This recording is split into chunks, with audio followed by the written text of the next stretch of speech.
Pertamanya ketika saya berpikiran untuk membuka perusahaan hidroponik ini, dasarnya sih untuk di wilayah Papua ini masih jarang yang bergerak di bidang hidroponik. Nah kebetulan khususnya di wilayah Papua sendiri itu baru ada 5 dan saya ini termasuk yang kelima. Jadi yang mendasari saya untuk bergerak di bidang hidroponik ya salah satunya di Papua ini belum ada yang bergerak di bidang hidroponik yang meluas. Sekarang kan petani itu istilahnya masih ya pemuda-pemuda Papua istilahnya berpikirannya untuk bertani itu harus dengan keringat, mencangkul dan sebagainya. Nah saya terinspirasi ketika sekarang hidroponik ini di Jawa lagi booming. Nah saya mau adakan juga di Kota Jayapura. Kalau untuk bahan sendiri ini, kalau untuk bajaringan sudah ada kebetulan di Jayapura sendiri. Dan sebenarnya bisa juga kita pakai kayu. Cuman saya kemarin berpikiran pakai bajaringan supaya istilahnya saya tidak ada perawatan lagi. Kalau sudah pakai bajaringan ini istilah kita bertahun-tahun juga. Yang penting istilahnya tidak kena runtuhan apapun, istilahnya entah itu kayu dan sebagainya tidak penyok, masih bisa digunakan sampai bertahun-tahun. Makanya saya pilih untuk bajaringan. Dan kalau istilahnya kalau untuk kayak rokul, terus netpot dan plastik UV-nya saya pesan di Jawa. Itu pesannya di daerah Lembang, Bandung, Jawa Barat. Membedakannya mungkin kita di hidroponik itu kalau hidroponik kita sistemnya di air gitu, memakai air dan istilahnya sayuran-sayuran lain mungkin ya di tanah gitu. Itu yang membedakan sih.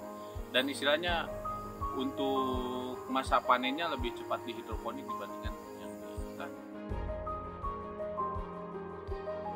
Keunggulan untuk di hidroponik satu istilahnya kita tidak ada hama kayak istilahnya belalang ataupun apa, karena kita punya guest house.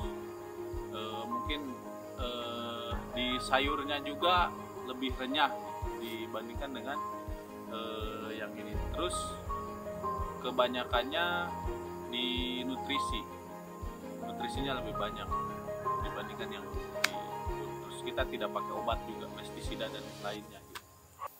Kalau untuk target pasar kita ada di Jayapura ini burger Papua, komunitas burger Papua, terus istilahnya perhotelan juga, terus supermarket.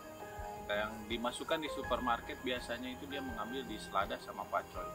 Kalau di kangkung sendiri sama sawi istilahnya itu bisa ke orang-orang ya di sekitar kita lah. Entah itu di Mas Sayur juga bisa. Istilahnya kalau untuk sayuran karena semua juga istilahnya kita sering mengonsumsi sayuran gitu Pak.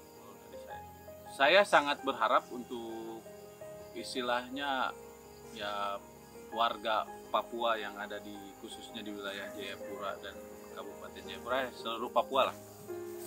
Ini istilahnya kita sebagai pengusaha-pengusaha muda, saya berharap mungkin istilahnya kita bisa mencoba dari hal yang kecil ini, yang istilahnya dulu kita istilahnya berpikiran bertani itu harus dengan menggunakan cangkul dan sebagainya. Ini ada yang lebih simpel, ada yang lebih istilahnya tidak membuat kita capek, kotor dan sebagainya. Ini kita bisa kembangkan bersama gitu ya. Dan saya berharap istilahnya orang-orang pribumi Papua istilahnya mari kita sama-sama untuk mencoba ini. Untuk program Pertamina sangat luar biasa ya, istilahnya dia saya respect sekali sama program Pertamina, terutama istilahnya yang untuk kerjasama untuk pengusaha-pengusaha ini sangat luar biasa. Dan saya juga istilahnya banyak belajar di Mitra Pertamina ini, banyak istilahnya ilmu-ilmu juga yang saya baru dapat istilahnya untuk pembuatan nama dan sebagainya. Jadi banyak hal-hal yang baru lagi yang saya pelajari gitu ketika saya bermitra dengan